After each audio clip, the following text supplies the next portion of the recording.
Our region is very important to us as a university, and one of its impressive characteristics is the concentration of military bases, military activities.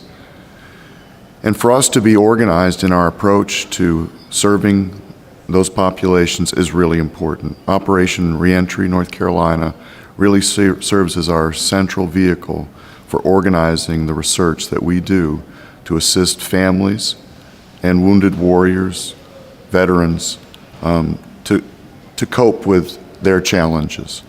And so it's really nice to see this symposium today where we bring all the actors together, our partners, so that we can all share the good that's taking place, the challenges that we face in assisting these people.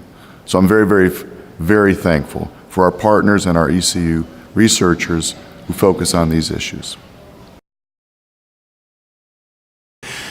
So we're very excited about the symposium today.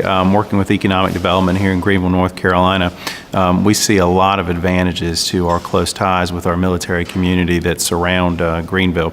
We have Air Force, Marine Corps, Army, and Navy all within 2 to 3 hour drive of Greenville, and a tremendous amount of talent associated with those. So first and foremost, we're always excited to find ways through Operation Reentry NC to attract that talent to Greenville, to our industries, to our businesses, to our universities, to our community college, and so on. Secondly, very exciting today, we've had exposure to a number of different research initiatives where we have researchers at East Carolina University, whether it be on our health sciences campus or on the main campus, who are working with different programs through Operation Reentry with our military, with our veterans around the region. And so there's exciting new technologies that are being pioneered here at East Carolina University and also that are being tested with our service members and exiting military members and veterans. And so this symposium today has really exposed a lot of that, and probably most importantly, we all tend to be working very hard with our nose to the grindstone on what we're doing. It's good to take a day and just get away from the office, get away from the lab, and talk with each other about the different things that we're doing, our successes, our frustrations, and opportunities to work together. So great day.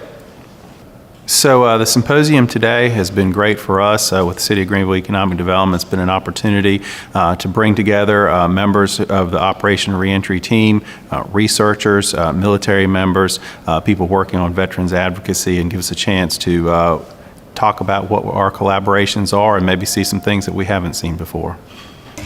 Well, military medicine is currently at a 98% battlefield survival rate, a 98% rate that was unheard of in previous conflicts.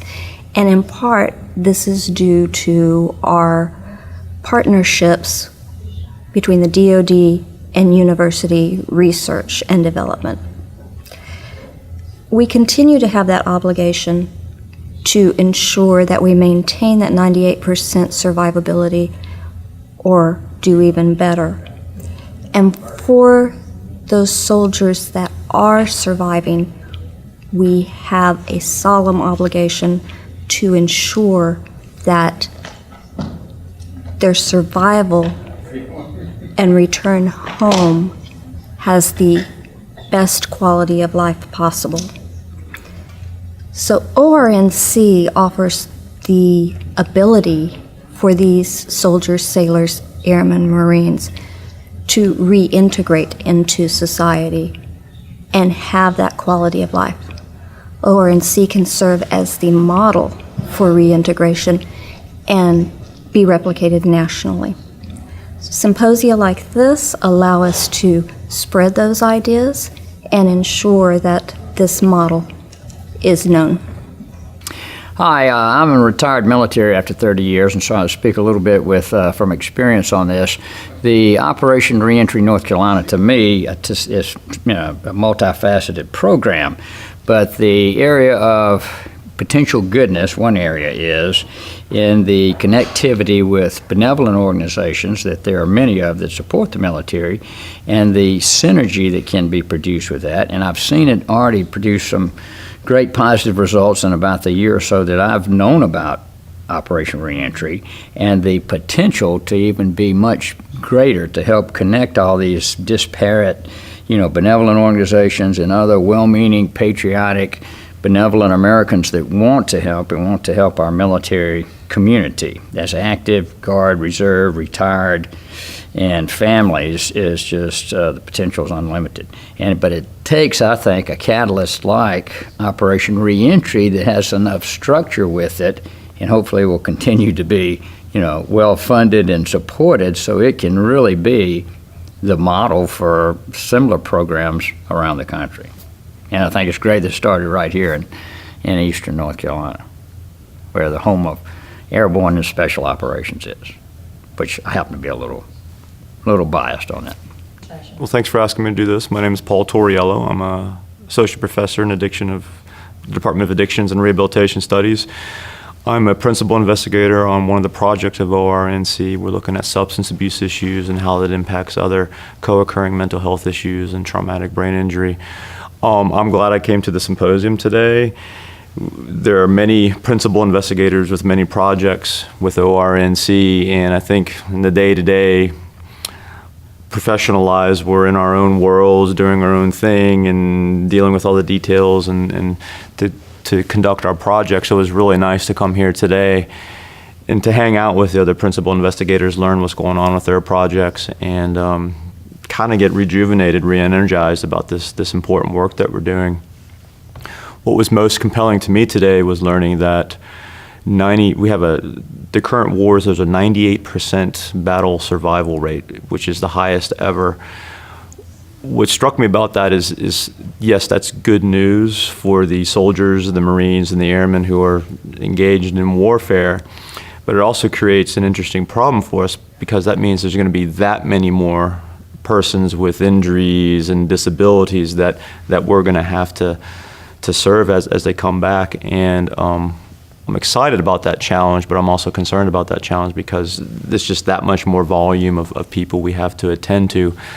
But I think with a project like this, with its connection within an institution like East Carolina University, its connection to our military partners and our community-based partners, we're primed to address it.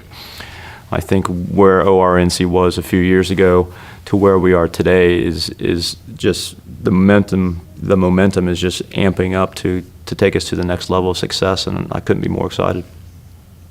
Well, coming to ECU, I am really lucky to have ORNC being with my research interest in military. So I was really excited when I came here because I'd wanted to do military research anyway, having come from working on a military base. So it was really helpful for me to know that there were people who were already acting as liaisons and also people at ECU conducting research with military personnel.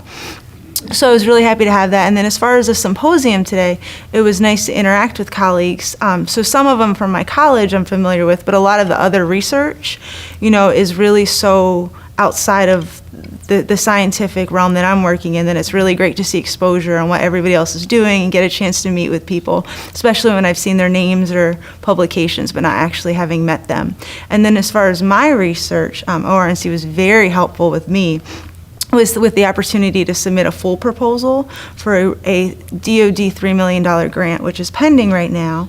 So with the blast simulator and helping collaborate relationships and organizing that, and then working also on the military side, coordinating with simulator data and setting the whole project up, and also with military terminology and making sure we were getting all the paperwork in correctly and setting everything up. So I'm grateful that I had the opportunity to work at a university and come here with this infrastructure that I was able to facilitate military research that is normally very challenging to do. No, I'm happy to be part of Operation Reentry. I'm glad I got an opportunity to conduct some research under that umbrella. I think the umbrella is very important in respect to coordinating the types of military research and education that's going on throughout the university. When I first started doing research here in the university, there wasn't such an entity, and we were pretty much on islands by ourselves, and turns out many of us were going in the same direction, trying to do the same types of things, and it was really inefficient and so forth. So the whole umbrella, and then being able to bring together various researchers who then see the commonalities amongst themselves so that they can then go back and collaborate is really of great importance to us, particularly when we don't have a lot of time.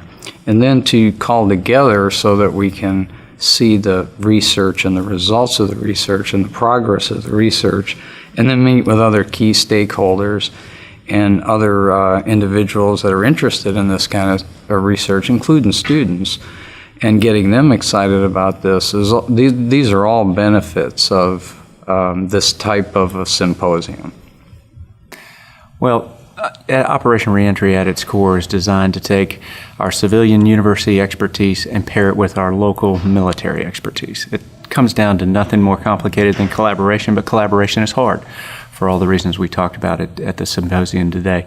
Clearly, the symposium is one of the most effective ways we have to disseminate our findings, to develop the relationships that will support the next round of investigations, and I think most importantly, take what we've learned and translate that into things that people can consume, that solve real problems for real people where they are, so that we make sure we're spanning that entire spectrum from research through translation and application into services. And in that regard, I think today was a great success. We had a lot of people, our faculty and their partners, looking at new ways to come together, new opportunities to combine their knowledge and build upon the work that's been done before, but most importantly, to talk about how to help our service members, our veterans, and their families precisely with what they need.